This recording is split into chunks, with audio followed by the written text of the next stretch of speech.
واجب الاحترام دوستوں، بزرگوں اور عزیز ساتھیوں،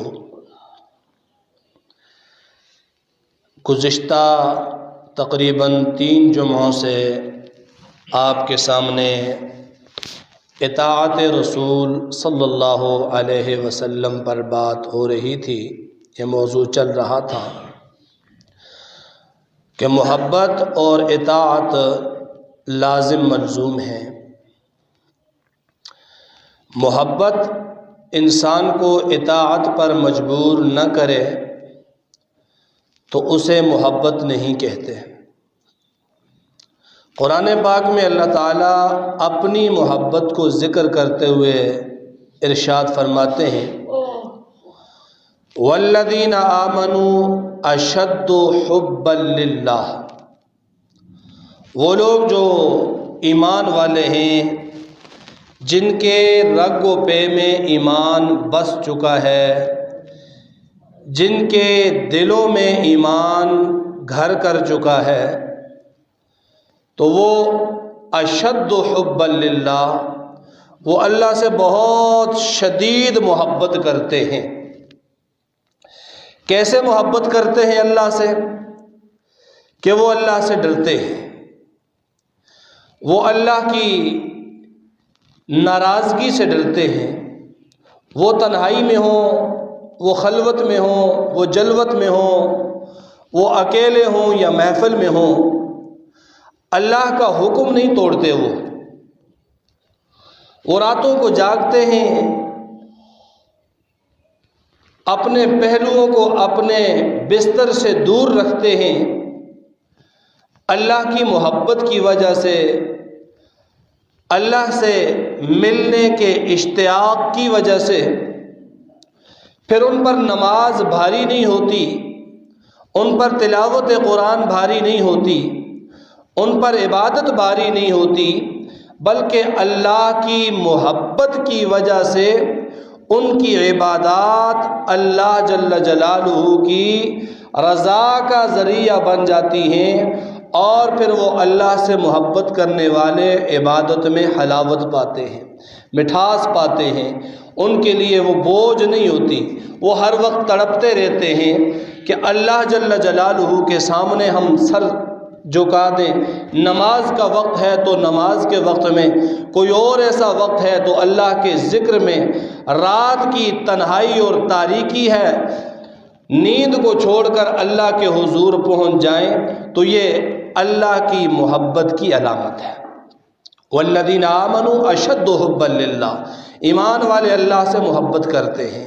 عبادت کی حلاوت اللہ سے محبت کے ساتھ ملتی ہے، اور اعمال کی حلاوت نبی کریم صلی اللہ علیہ وسلم کی محبت سے ملتی ہے۔ چونکہ اعمال کا تعلق بندے کے ساتھ ہے، اللہ تو عمل کرنے والا نہیں ہے۔ اللہ کے لیے نہ نماز کا حکم ہے، نہ روزے کا حکم ہے، نہ عمدہ اخلاق کا حکم ہے، نہ حلال کا حکم ہے، کیونکہ وہ رب ہے، وہ اعمال سے پاک ہے، مبرہ ہے، اس پر کسی کا کوئی حکم لاگو نہیں ہوتا۔ وہ احکم الحاکمین ہے، وہ حکم دینے والوں سے بھی اوپر ہے، ان کو بھی حکم دینے والا ہے۔ احکام اللہ پر لاگو نہیں ہوتے۔ اللہ کی محبت اللہ کی عبادت میں حلاوت اور مٹھاس پیدا کرتی ہے، اور جناب نبی اکرم صلی اللہ علیہ وسلم کی محبت انسان کی عملی زندگی کے اندر حلاوت، مٹھاس اور سرور اور خوشی یہ نصیب کرتی ہے۔ تو اعمال کے اندر اگر حلاوت اسلام پانی ہو، اعمال کے اندر اگر مٹھاس دیکھنی ہو، تو جناب نبی اکرم صلی اللہ علیہ وسلم کی محبت ہے۔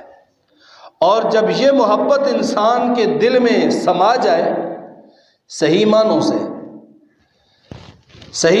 سے یہ محبت دل میں بیٹھ جائے، تو پھر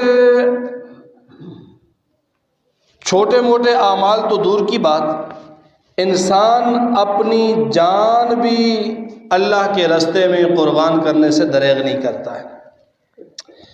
ایک صحابیہ ہے، بخاری شریف سمیت اکثر کتب کے اندر واقعہ لکھا ہے۔ غزوہ احد کے اندر حضرت مصعب بن عمیر رضی اللہ تعالیٰ عنہ شہید ہوئے، وہ آپ صلی اللہ علیہ وسلم کے ساتھ تھے، آپ کے سامنے تھے، وہ شہید ہو گئے۔ تو کسی نے افواہ اڑا دی کہ حضور صلی اللہ علیہ وسلم شہید ہو گئے۔ یہ افواہ اڑ گئی، پھیل گئی، اور مکے تک، مدینے تک یہ افواہ پہنچ گئی۔ ایک صحابیہ نے یہ سنا، حضور کی شہادت کی خبر سنی تو کوہرام مچ گیا مدینے کے اندر، ہر آدمی مضطرب ہو گیا، پریشان ہو گیا۔ ایک صحابیہ احد کی طرف دوڑ رہی ہے، اور ہر راستے میں آنے والے سے پوچھتی ہیں ما فعل برسول اللہ صلی اللہ علیہ وسلم، رسول اللہ صلی اللہ علیہ وسلم کا کیا حال ہے، ان کے ساتھ کیا ہوا؟ اور لگاتار وہ دوڑ رہی ہے۔ راستے میں کسی نے کہا اے بی بی تیرا خاوند شہید ہو گیا، تو اس نے خاوند کی شہادت کی خبر سن کر کوئی رد عمل نہیں دیا، بلکہ اس سے بھی پوچھا ما فعل برسول اللہ، رسول اللہ صلی اللہ علیہ وسلم کا کیا ہوا؟ آگے گئی تو آگے آنے والے نے کہا تیرا بھائی بھی شہید ہو گیا۔ پھر بھی کہتی ہے ما فعل برسول اللہ۔ آگے گئی تو خبر لگی تیرا بیٹا بھی شہید ہو گیا۔ پھر بھی کہنے لگی ما فعل برسول اللہ۔ وہ احد میں پہنچ گئی۔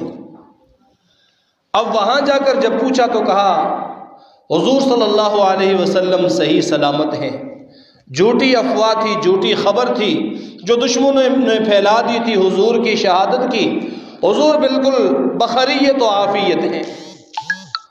تو وہ صحابیہ کہنے لگی کل مصیبت بعدک جلل، اے پیارے پیغمبر ہر مصیبت آپ کے بعد بالکل ہی آسان ہے۔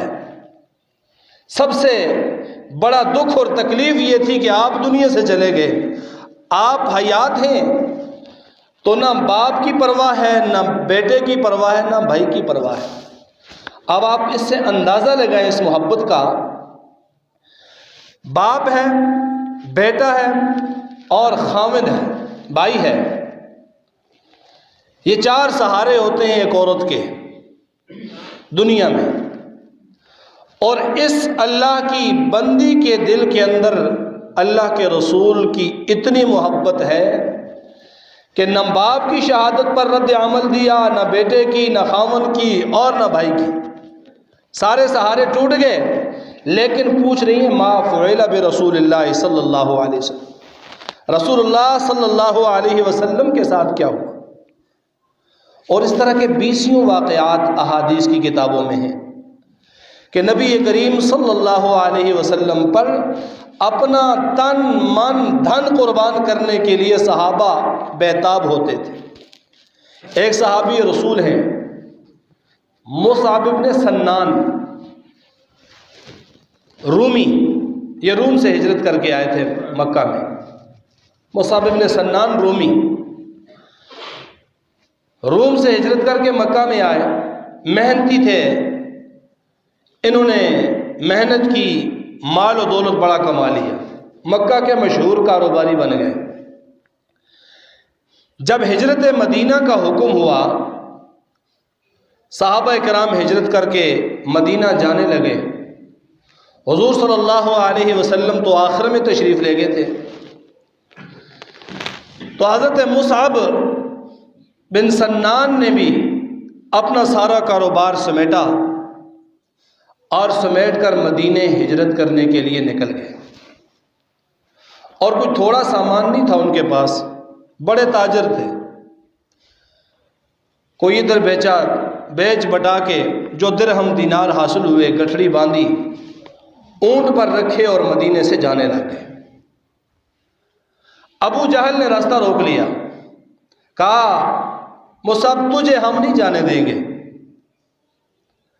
تو مکہ کی جان ہے، تجھ سے یہاں کوئی تعارض بھی نہیں کریں گے، تنگ بھی نہیں کریں گے، تو بیت اللہ کے اندر نماز پڑھ، ہم تجھے نہیں روکیں گے، تو سر عام نماز پڑھ، ہم تجھے نہیں روکیں گے، تو بڑا تاجر ہے، تو گیا تو مکہ کی معیشت پر بڑا اثر پڑے گا، تو نے نہیں جانا ہے۔ تجھے نہیں جانے دیں گے، تحفظ تجھے ملے گا اور تیرا کاروبار یوں چلتا رہے گا۔ مسلمان ہے مسلمان رہے، ہم تیرے اسلام میں کوئی تعرض نہیں کریں گے، بس تو اپنا کاروبار یہاں سے ختم نہ کر، تو مدینے نہ جا۔ حضرت مصعب بن سنان کہنے لگے کہ بھائی روم چھوڑ کر مکہ میں جس ہستی کے لیے آیا تھا، میرا مطمع نظر یہ کاروبار نہیں تھا، یہ مال و دولت نہیں تھی، میں روم سے ہجرت کر کے روم چھوڑ کر یہاں آیا تھا حضور صلی اللہ علیہ وسلم کی وجہ سے، اور آج وہ مکہ چھوڑ کر مدینہ جا رہے ہیں تو میں یہاں نہیں رہ سکتا۔ بڑی منت سماجت کی، کہا سوال ہی نہیں پیدا ہوتا میں یہاں رہ جاؤں۔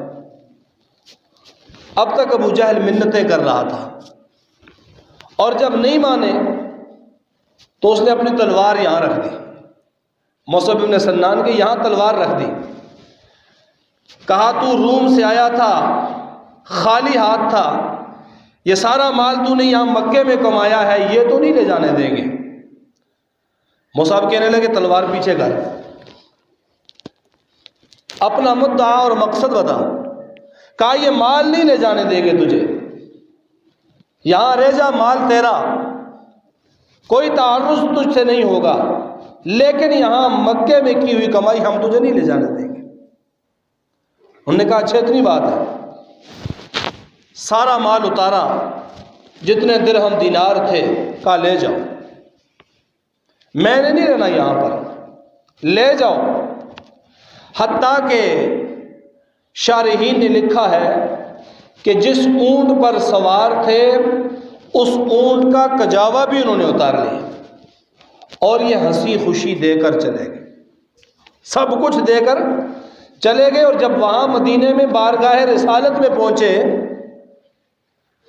تو حضور صلی اللہ علیہ وسلم نے فرمایا کہ اے سنان، تو نے بہت ہی اچھا سودا کیا، تو نے جو سب کچھ دے کر تو یہاں پر ایمان بچا کے آ گیا، یہ سب سے بڑا تیرا سودا تھا۔ آج میں اللہ کا نبی تجھ سے بہت ہی راضی ہوں، بہت ہی خوش ہوں۔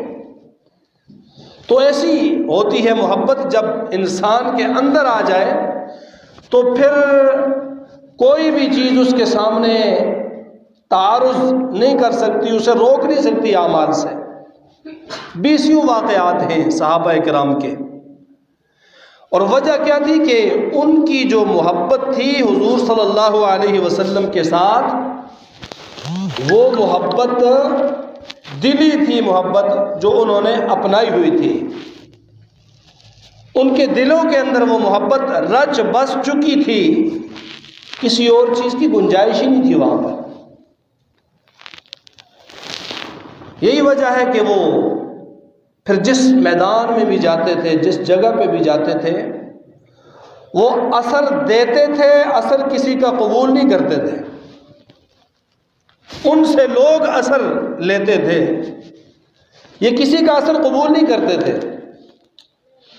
ہم تو ہے نا، ہماری اتنی محبت ہے، مسجد میں محبت ہے، مسجد میں ٹوپی پہن لی، شلوار ٹخنوں سے اوپر کر لی، اور صحیح وضع قطع بنا لی۔ اب اگر کسی اور محفل کے اندر چلے گئے تو وہاں پر ہم اپنی اس وضع قطع پر نہیں رہ سکتے، بلکہ ہم شرم محسوس کرتے ہیں، شرم محسوس کرتے ہیں، اس محفل کے تقاضوں کو دیکھ کر اس جیسا بنتے ہیں۔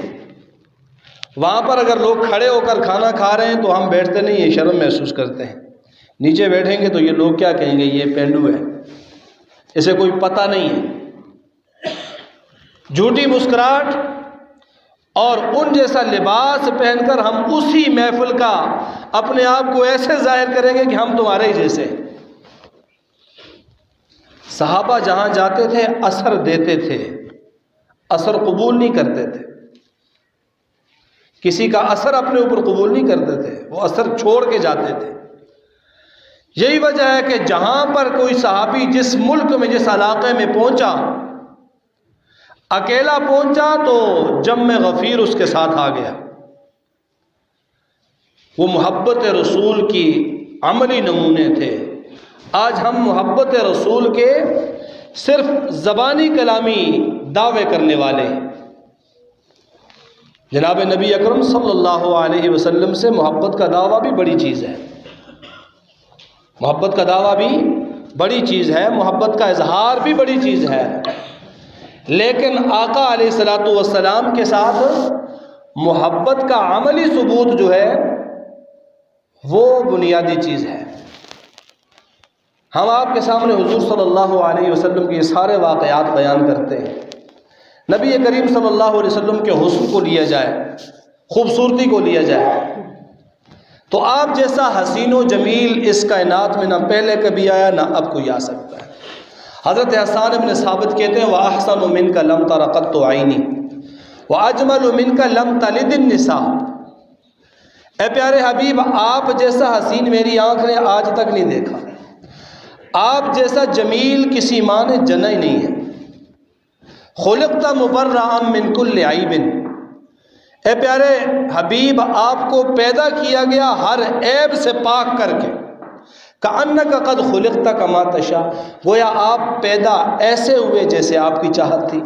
یہ حسان بن ثابت حضور کے حسن کو بیان کرتے ہوئے فرماتے ہیں، اور سیدہ عائشہ فرماتی ہیں رضی اللہ تعالی عنہا کہ لوامی زلیخا لو رأین جبینہ، زلیخا کو ملامت کرنے والیاں جب زلیخا حسن یوسف پر فریفتہ ہوئی تو ملامت کرنے والیوں نے اپنی انگلیاں کاٹ دی۔ سیدہ عائشہ فرماتی لوامی زلیخا لو رأین جبینہ، کہ یوسف کو، زلیخا کو ملامت کرنے والیاں لو رأین جبینہ، اگر وہ حضور کی پیشانی انور کو دیکھ لیتے تو لأثرن قطع القلوب علی الیدی، تو وہ ہاتھ نہ کاٹتی، وہ دل کاٹ دیتی۔ سیدنا ابو ہریرہ رضی اللہ تعالیٰ عنہ فرماتے ہیں کان الشمس تجری فی وجہہ، حضور اتنے خوبصورت تھے کہ گویا سورج آپ کے چہرے میں چل رہا ہے۔ حضرت انس فرماتے ہیں کان رسول اللہ صلی اللہ علیہ وسلم کأنک الشمس طالعہ، حضور جب باہر نکلتے تو ایسے لگتے تھے جیسے سورج طلوع ہو گیا۔ جبریل امین کہتے ہیں، کسی شاعر نے جبریل امین کا تخیل ذکر کیا کہ آفاقہا گردیدہ ام مہرے بتاں ورزیدہ ام بسیار خوباں دیدہ ام مگر تو چیزیں دیگری، کہ سارا جہاں میں نے چھان مارا، آدم سے لے کر آپ تک 1,24,000 پیغمبر آئے، سب کے پاس میں آیا، لیکن آپ جیسا حسین و جمیل میں نے کوئی نہیں دیکھا۔ یہ سارا حسن بھی ہم بیان کرتے ہیں، معجزات بھی ہم بیان کرتے ہیں، حضور کی سیرت کا ایک حصہ ہے، لیکن میں اور آپ اگر چاہیں کہ ہم مدینے میں پیدا ہو سکتے ہیں؟ ہم نہیں ہو سکتے۔ میں اور آپ چاہیں کہ ہمارا حسن حضور علیہ الصلوۃ والسلام کے حسن جتنا ہمیں حسن مل جائے، ہم چاہیں بھی تو نہیں ہو سکتے۔ حضور صلی اللہ علیہ وسلم کی چال ایسی تھی، ایسے چلتے تھے آپ، میں اور آپ کوشش کریں چاہیں بھی تو ہم اس طرح کے نہیں ہو سکتے، اور اسی لیے ان چیزوں کے ہم مکلف بھی نہیں ہیں، ان چیزوں کے مکلف بھی نہیں ہیں۔ مکلف کسے کہتے ہیں؟ ہم سے یہ نہیں پوچھا جائے گا حضور صلی اللہ علیہ وسلم اتنے حسین تھے اور تم حضور کے امتی ہو کر اتنے حسین کیوں نہیں ہیں؟ پوچھا جائے گا؟ نہیں پوچھا جائے گا نا۔ معجزات حضور کے ہزاروں معجزات ہیں، انگلی سے چاند کے 2 ٹکڑے کر دینا، انگلیوں سے پانی کے چشمے جاری ہو جانا، بے شمار معجزات ہیں، لیکن ہم ان معجزات کے مکلف نہیں ہیں۔ ہم سے نہیں پوچھا جائے گا کہ حضور کے ہاتھ پر تو معجزے تھے، تم نے کیا کیا؟ نہیں پوچھا جائے گا۔ میری بات آپ سمجھے، میں بات سمجھانا کیا چاہتا ہوں؟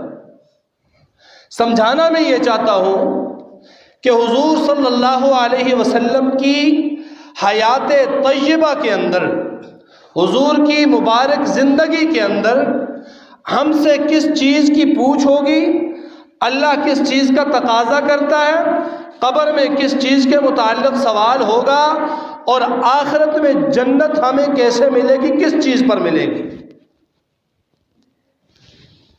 حضور کی سیرت کا یہ حصہ ہماری عملی زندگی کے ساتھ متعلق ہے۔ سیرت بیان کرنا، صورت بیان کرنا، حسن بیان کرنا، جمال بیان کرنا، کمال بیان کرنا، معجزات بیان کرنا عبادت ہے، ثواب ہے، بڑا کام ہے، لیکن جس چیز کا ہم سے پوچھا جائے گا وہ کیا ہے؟ لَقَدْ كَانَ لَكُمْ فِي رَسُولِ اللَّهِ أُسْوَةٌ حَسَنَةٌ۔ رسول اللہ صلی اللہ علیہ وسلم کا جو اسوہ ہے، جو وہ دے کر گئے، جو سمجھا کر گئے، جس کا حکم دے کر گئے، اس کے متعلق پوچھا جائے گا۔ اور اللہ کو بھی وہی مطلوب ہے، من احبنی فقد اطاعنی۔ میرے نبی نے فرمایا من احبنی فقد اطاعنی، جس نے مجھ سے محبت کی اس نے میری اطاعت کی۔ اطاعت کہتے ہیں فرما برداری کو، اطاعت کرتے ہیں پیچھے چلنے کو۔ عربی میں مطوع کہتے ہیں امام کو، کیونکہ وہ آگے ہوتا ہے اور باقی پیچھے ہوتے ہیں، اطاعت پیچھے چلنے والے۔ تو حضور نے فرمایا جس نے مجھ سے محبت کی فقط اطاعنی، اس نے میری اطاعت کی، میرے پیچھے چلا۔ اور پیچھے چلنے کا کیا مطلب ہے؟ میں جو دین، شریعت، سنتیں، اعمال سکھا کے گیا، دے کے گیا، ان کی پیروی کی تو کانا معی فی الجنہ، اطاعت پر جنت ہے، وہ میرے ساتھ جنت میں ہوگا۔ تو میرے دوستوں اور بزرگوں، اطاعت رسول، اتباع رسول، یہ بنیادی چیز ہے۔ اگر ہمارے اندر یہ چیز آ جاتی ہے تو پھر ہم محبت کے اندر صادق اور سچے ہیں۔ اگر یہ نہیں آتی، ہم بدعات کے پیچھے لگے ہوئے ہیں، اپنی من گھڑت باتوں کے پیچھے لگے ہوئے ہیں، تو میرے دوستوں اور بزرگوں، پھر حضور سے محبت کا دعویٰ بس دعویٰ ہی ہے، ایسا دعویٰ ہے جس کی کوئی دلیل نہیں ہے۔ اور جس بھی دعوے کی دلیل نہ ہو، آپ کورٹ میں ہیں، کچہری میں ہیں، آپ نے دعویٰ دائر کر دیا لیکن اس دعوے پہ دلیل نہیں دی، اس دعوے پہ گواہ نہیں دیے، اس دعوے پہ آثار نہیں ہے، قرائن نہیں ہے، تو وہ دعویٰ خارج ہو جاتا ہے۔ ہم حضور سے محبت کا دعویٰ کرتے ہیں اور اس دعویٰ کل قیامت کے دن میدان محشر کے اندر اگر اللہ پوچھے ہاں دعوے دار تو ہو تم، دلیل تو بتا دو، گواہ تو بتا دو، تو وہاں پر اگر دلیل ہوگی اس دعوے پر تو وہ دعویٰ قابل سماعت ہوگا، دلیل صحیح ہوئی تو حق میں فیصلہ ہو جائے گا۔ اور اگر وہاں کوئی دلیل اور گواہی نہیں ہے تو وہ مقدمہ خارج ہو جائے گا، محبت والا، جھوٹ بولتے ہو تو۔ اور میرے دوستوں اور بزرگوں، آج ہم دیکھیں اپنی عملی زندگی میں، مختصراً عرض کر رہا ہوں، موضوع انشاءاللہ آئندہ جمعہ کی طرف چھوڑ رہا ہوں، بات میں سمیٹنے لگا۔ آج ہم اپنی عملی زندگی کے اندر دیکھیں، نبی کی سنت کی تعمیل کے لیے ہماری کوشش، جذبہ، شوق، ذوق زیادہ ہوتا ہے یا بدعت کی ترویج کے لیے؟ ہر شخص اپنے گریبان میں خود جھانک کر دیکھے کہ بدعت پر ہم سنت کو ترجیح دے رہے ہیں یا ہمارے ہاں ترجیح بدعت کو ہے سنت پر۔ اور یہ بڑا مشکل کام ہے۔ سنت کے مقابلے میں ہے بدعت، سنت کا مقابل ترک سنت نہیں ہے، سنت کا مقابل بدعت ہے، اس کا متضاد بدعت ہے، اس کا مقابل بدعت ہے۔ جہاں بدعت آ گئی وہاں سے سنت اٹھ گئی۔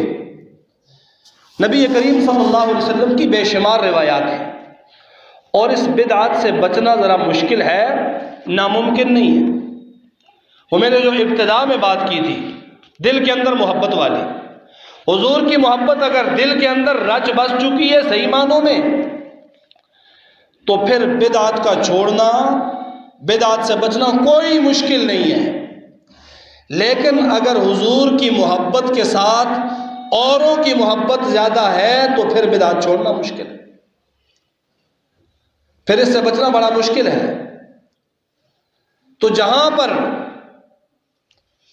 آپ یہ حالت دیکھیں اپنی کہ یہ سنت ہے، یہ بدعت ہے، اور سنت کو ترک کر کے بدعت کو لے لینا یہ میرے لیے اگر آسان ہے تو میرے دل میں حضور کی محبت نہیں ہے، کم ہے، مغلوب ہے، اور دنیا کی محبت غالب ہے۔ اور یاد رکھیں بدعت کوئی بھی کرے، بدعت بدعت ہوتی ہے، وہ کوئی عالم کرے، کوئی پیر کرے، کوئی بڑے سے بڑا آدمی کرے، تو ہمارے لیے وہ دلیل اور حجت نہیں ہے۔ دلیل اور حجت کیا ہے؟ قرآن ہے، سنت ہے۔ امام اعظم امام ابو حنیفہ رحمہ اللہ کا کیا قول تھا؟ مسئلوں کا وہ استنباط کرتے تھے شرعی دلائل سے، اور آپ نے علی الاعلان یہ کہا ہوا تھا کہ میرا اگر کوئی مسئلہ تمہیں کتاب اور سنت، قرآن اور حدیث کے مخالف نظر آئے، اسے اٹھا کر دیوار پہ پھینکو، اسے قطعاً نہ لو۔ یہ کون کہہ رہا ہے؟ امام اعظم امام ابو حنیفہ رحمہ اللہ، واضح دو ٹوک الفاظ میں۔ تو ہمارے لیے دلیل کیا ہے؟ قرآن ہے، سنت ہے، اجماع صحابہ ہے۔ اس سے ہٹ کر کوئی بھی بدعت کی ترویج کرے، بدعت کی اشاعت کرے، تو کسی کے کرنے سے وہ بدعت جائز نہیں ہو جاتی۔ میرے نبی کے بے شمار فرمان ہیں۔ میرے نبی کا فرمان ہے، حضور صلی اللہ علیہ وسلم نے فرمایا کہ ان خیر الحدیث کتاب اللہ، سب سے بہترین بات وہ کتاب اللہ کی ہے، وخیر الہدی ہدی محمد، اور سب سے بہترین راستہ میرے نبی کا بتایا ہوا راستہ ہے، وشر الامور محدثاتها، اور امور میں، کاموں میں سب سے برے کام محدثاتها وہ ہیں جو گھڑ لیے گئے ہوں، بنا لیے گئے ہوں، وکل محدث بدعہ وکل بدعۃ ضلالہ، یہ میرے نبی نے فرمایا۔ بے شمار احادیث اس پر ہے۔ تو آج ہم دیکھیں کہ ہماری زندگی کے اندر اتباع سنت ہے یا بدعت کو پورا کرنے کا ملکہ اور جذبہ زیادہ ہے۔ ہماری محبت یہیں پر ٹیسٹ ہو جائے گی، چیک ہو جائے گی انشاءاللہ العزیز۔ روزمرہ زندگی میں اتباع سنت اور اتباع سنت کے مقابلے میں رائج کی گئی رسومات اور بدعات آئندہ جمعے پر اس کو بیان کیا جائے گا۔ وآخر دعوانا ان الحمد للہ رب العالمین۔